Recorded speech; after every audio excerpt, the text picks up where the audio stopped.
1480원. 이 숫자는 더 이상 단순한 환율 수치로 읽히지 않는다. 외환시장에서는 이미 이 숫자를 가격이 아닌 징후로 받아들이고 있다. 마치 지진계의 미세한 진동처럼 아직 붕괴는 아니지만 분명한 이상 징후가 감지됐다는 뜻이다. 심리적 저지선으로 여겨지던 500원이 눈앞으로 다가오면서 시장에는 설명하기 어려운 불안이 번지고 있다. 더 이상한 건 따로 있다. 최근 글로벌 외환시장에서 달러는 오히려 약세 흐름을 보이고 있다는 점이다. 미국의 긴축 사이클이 막바지에 접어들었다는 기대, 유럽과 신흥국 통화의 반등 조짐까지 더해지며 강달러 국면은 끝났다는 분석도 적지 않다. 그런데 유독 원달러 환율만은 반대로 움직이고 있다. 왜 한국의 원화만 힘을 쓰지 못하는 걸까? 이 질문에 답하기 위해서는 먼저 환율을 바라보는 우리의 시선을 바꿔야 한다. 환율은 단순히 수출입 가격을 조정하는 숫자가 아니다. 자본의 이동, 국가 신용, 미래에 대한 기대가 한꺼번에 반영되는 집합적 결과물이다. 그래서 환율은 언제나 숫자보다 심리에서 먼저 움직인다. 시장 참여자들이 -1, 500원은 넘지 않겠지 라고 믿는 동안에는 버티지만 그 믿음이 흔들리는 순간 환율은 순식간에 새로운 영역으로 진입한다. 최근 외환시장을 덮고 있는 공포 역시 실물 지표 하나로 설명되기 어렵다. 한국의 외환 보유액은 여전히 4천억 달러 안팎을 유지하고 있고 무역 수지도 흑자를 기록하고 있다.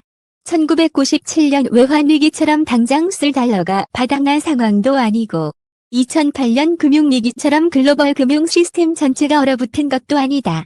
그럼에도 환율은 왜 이렇게 불안정할까? 부족이 아니라 구조에 있다. 지금의 문제는 달러가 없어서가 아니라 달러가 머물지 않는 구조에 가깝다. 벌어들인 달러가 국내에 쌓이지 않고 다시 빠져나가는 흐름이 고착화되고 있다는 점이 핵심이다. 이는 단기간에 해결할 수 있는 문제가 아니다. 가장 먼저 눈에 띄는 외부 요인은 한미 금리 격차다. 현재 미국의 기준금리는 한국보다 눈에 띄게 높은 수준을 유지하고 있다. 이 차이는 단순한 숫자 이상의 의미를 가진다.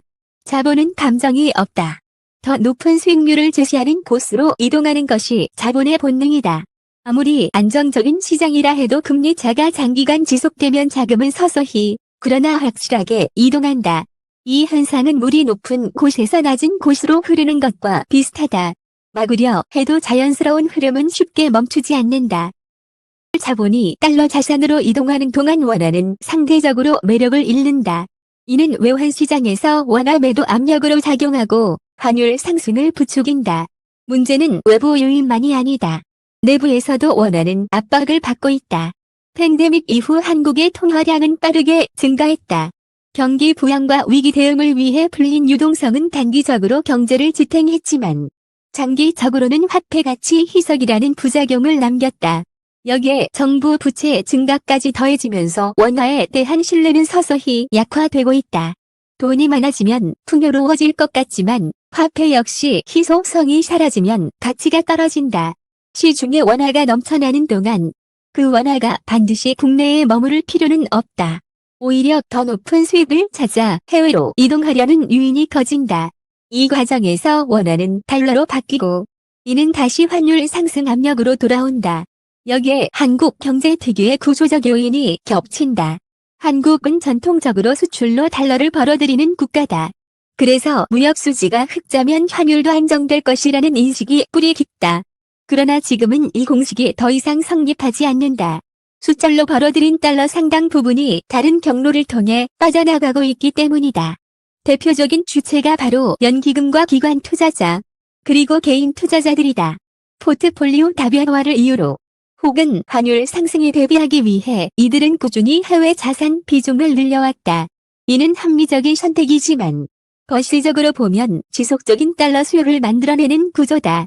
수출로 들어온 달러가 다시 해외 투자라는 이름으로 빠져나가는 셈이다. 한 경제학자는 이를 두고 밑 빠진 독에 물을 붓는 구조라고 표현한다. 아무리 수출을 늘려도 환율이 안정되지 않는 이유가 여기에 있다는 설명이다. 이처럼 외부의 금리 압력과 내부의 자본 유출 구조가 동시에 작동하면서 원화는 이중의 압박을 받고 있다. 시장에서는 이런 흐름을 단기 변동으로 보지 않는다. 오히려 추세로 인식하기 시작했다는 점이 더 위험하다. 환율이 오를 것이라는 기대가 확산되면 기업은 달러를 미리 확보하려 하고 개인은 원화를 달러로 바꾸려 한다. 이 행동 자체가 다시 환율을 끌어올리는 자기강화적 구조를 만든다. 한 외환시장 전문가는 환율은 펀더멘털보다 기대가 더 빨리 움직이는 영역이라며 지금처럼 상승 기대가 고착화되면 정책 개입의 효과도 제한적일 수밖에 없다고 지적한다. 또 다른 연구자는 지금의 환율 상승은 일시적 충격이 아니라 오랫동안 쌓여온 구조적 부담이 수면 위로 올라온 결과라고 평가한다. 이런 상황에서 정부가 느끼는 압박 역시 커질 수밖에 없다. 환율은 국민이 가장 직관적으로 체감하는 경제 지표다. 물가, 금리, 자산 가격과 직결되고 정치적 부담으로도 이어진다. 그래서 환율이 빠르게 상승하는 국면에서는 정부의 개입 기대가 자연스럽게 높아진다. 그리고 그 기대의 끝에서 시장은 하나의 이름을 떠올리기 시작했다. 그동안 쉽게 언급되지 않던 존재. 그러나 누구보다 큰 자금을 움직일 수 있는 주체. 바로 국민연금이다. 아직 본격적인 이야기는 시작되지 않았지만 시장은 이미 다음 장면을 예감하고 있다. 환율 1480원은 그래서 단순한 숫자가 아니다. 이 숫자는 지금의 불안이 어디까지 번질 수 있는지를 가늠하게 하는 경계선이다. 그리고 그 경계 너머에는 지금까지와는 다른 선택들이 기다리고 있다. 정부가 결국 어떤 카드를 꺼내 들게 될지, 그리고 그 선택이 어떤 파장을 낳을지는 아직 확정되지 않았다. 다만 한 가지는 분명하다. 이 숫자가 우연히 만들어진 것은 아니라는 점이다. 시장의 시선은 자연스럽게 다음 질문으로 향하고 있다. 왜? 그리고 어떻게 국민연금이라는 이름이 환율 방어의 맥락에서 다시 거론되기 시작했는가? 그 질문의 답은 단순한 정책 설명을 넘어서는 이야기가 될 수밖에 없다. 시장의 시선이 국민연금으로 향하는 데에는 이유가 있다. 국민연금은 단순한 연금 운용 기관이 아니다. 국내 최대의 기관 투자자이자 외환시장에서는 보이지 않는 거인에 가깝다. 매년 수십조 원 규모의 해외 자산 투자를 집행하며 그 과정에서 발생하는 달러 수요는 환율에 적지 않은 영향을 미친다. 평소에는 이 움직임이 시장에 자연스럽게 흡수되지만 환율이 급변하는 국면에서는 이야기가 달라진다. 최근 정부가 휴일에도 긴급 회의를 열고 외환시장 대응책을 논의한 배경에는 바로 이 점이 있다. 환율 상승 속도가 빨라질수록 국민연금이 외환시장에서 달러를 직접 매수하는 장면 자체가 시장에 주는 심리적 충격은 커진다. 공룡이 움직인다는 인식은 그 자체로 추가적인 환율 상승 기대를 자극할 수 있기 때문이다. 정부가 국민연금이라는 이름을 조심스럽게 꺼내들 수밖에 없었던 이유다. 문제는 국민연금이 환율 방어를 위해 만들어진 조직이 아니라는 데 있다. 국민연금의 존재 목적은 명확하다. 국민의 노후 자산을 안정적으로 불리고 장기적인 수익률을 확보하는 것이다. 를 관리하거나 시장을 안정시키는 역할은 본래 임무가 아니다. 그럼에도 불구하고 국민연금이 거론되는 순간 정책은 경제 논리뿐 아니라 정치적 사회적 의미를 함께 띠게 된다. 정부가 선택한 방식은 표면적으로는 시장 개입을 최소화하는 구조다. 한국은행과의 외환 스와프를 통해 국민연금이 필요한 달러를 외환시장에서 직접 사지 않도록 하고 일부 해외 자산에 대해서는 환율 변동을 미리 고정하는 전략적 환해지를 활용하는 방식이다. 겉으로 보기에는 합리적이고 세련된 대응처럼 보인다. 실제로 단기적으로는 환율 급등 속도를 완화하는 효과도 기대할 수 있다. 그러나 문제는 이 조치가 무엇을 해결하고 무엇을 남기는가에 있다. 한금융연구소 연구위원은 이런 방식은 시간을 벌어주는 역할은 할 수 있지만 구조적인 압력을 제거하지는 못한다. 고 지적한다. 환율이 오르는 근본 원인이 금리 격차와 자본 이동 구조에 있다면 국민연금의 역할은 그 흐름을 잠시 우회시키는 데 그칠 수밖에 없다는 설명이다. 더 우려되는 지점은 대가다. 국민연금이 환율 안정이라는 공공 목적의 일정 부분 동원될 경우 그 부담은 결국 연금 수익률로 돌아올 가능성이 있다. 환율이 유리한 시점에 자유롭게 환전하지 못하거나 회지 비용이 발생하면 중장기 수익률에 부담이 된다. 이는 곧 국민 개개인의 노후 자산과 직결되는 문제다. 한자산운용 전문가는 연금은 장기 수익이 핵심인데 단기 시장 안정을 위해 그 원칙이 흔들릴 경우 신중함 논의가 필요하다고 말한다. 외환 보유액에 대한 적시도 빼놓을 수 없다. 스와프를 통해 제공된 달러는 장부상 외환 보유액으로는 유지되지만 위기 상황에서 즉시 동원할 수 있는 현금성 달러는 줄어든다. 평상시에는 문제가 되지 않지만 만약 시장의 불안이 더 커진다면 이 차이는 결정적인 순간에 의미를 가질 수 있다. 숫자는 그대로인데 체력은 약해지는 셈이다. 무엇보다 위험한 것은 인위적으로 억눌린 환율이 남길 수 있는 반작용이다. 시장 가격은 수요와 공급의 결과다. 를 장기간 인위적으로 조정할 경우 언젠가는 누적된 압력이 한꺼번에 분출될 수 있다.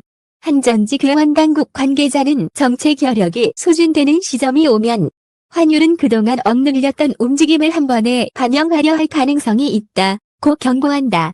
이 경우 변동성은 지금보다 훨씬 커질 수 있다. 이 지점에서 많은 이들이 과거를 떠올린다. 1997년 외환위기, 2008년 글로벌 금융위기.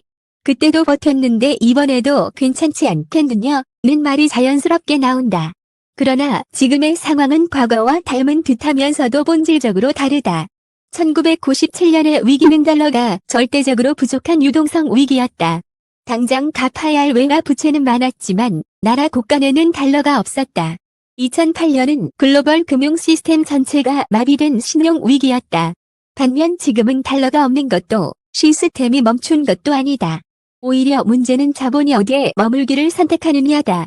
한 경제학자는 이를 가치 평가의 위기라고 표현한다. 원화의 절대적 가치가 무너졌다기보다는 글로벌 자본이 원화를 선택할 이유가 점점 줄어들고 있다는 의미다. 과거에는 수출 경쟁력이 이 모든 것을 덮어주었다. 호재와 자동차가 잘 팔리면 달러는 자연스럽게 들어왔고 그 힘으로 위기를 넘길 수 있었다. 하지만 지금은 수절로 벌어들인 달러가 다시 해외로 빠져나가는 구조가 자리 잡았다. 과거의 성공 방정식이 더 이상 작동하지 않는 이유다. 이런 환경에서 정부의 선택은 점점 어려워진다. 환율을 방치하면 국민 체감 불안이 커지고 과도하게 개입하면 시장 왜곡과 부작용이 남는다. 국민연금이라는 카드는 이 딜레마 속에서 등장한 선택지다. 하지만 그것이 최선인지 혹은 차선 중 하나인지는 시간이 지나야 드러날 것이다. 분명한 것은 이 문제가 정부의 선택만으로 해결되기 어렵다는 점이다. 구조적인 자본 이동과 글로벌 금리 환경 속에서 개인 역시 영향을 받는 주체가 된다. 환율은 더 이상 전문가들만의 숫자가 아니다. 월급, 자산, 소비, 투자 판단에 직결되는 변수다. 그래서 많은 전문가들은 지금은 정책의 옳고 그름을 따지는 것보다 변화된 환경을 인식하는 것이 더 중요하다고 말한다. 환율 1480원은 그래서 끝이 아니라 시작일 수 있다. 이 숫자는 앞으로 어떤 선택들이 이어질지를 예고하는 신호에 가깝다. 정부가 어떤 카드를 쓰든 그 효과와 부작용은 동시에 나타날 가능성이 크다. 그리고 그 사이에서 개인은 더 이상 관객으로 남아있기 어렵다. 한자산 운용사는 이렇게 말한다. 시장은 정부의 말을 듣지 않는다. 정부의 행동과 숫자를 볼 뿐이다. 이 말은 환율 국면에서도 그대로 적용된다. 대기 모든 것을 해결해 줄 것이라는 기대보다는 변화된 흐름 속에서 스스로를 어떻게 지킬 것인지에 대한 고민이 필요한 시점이다. 결국 환율 문제는 한 나라의 통화 가치만을 둘러싼 논쟁이 아니다. 그것은 신뢰, 구조, 그리고 미래에 대한 선택의 문제다.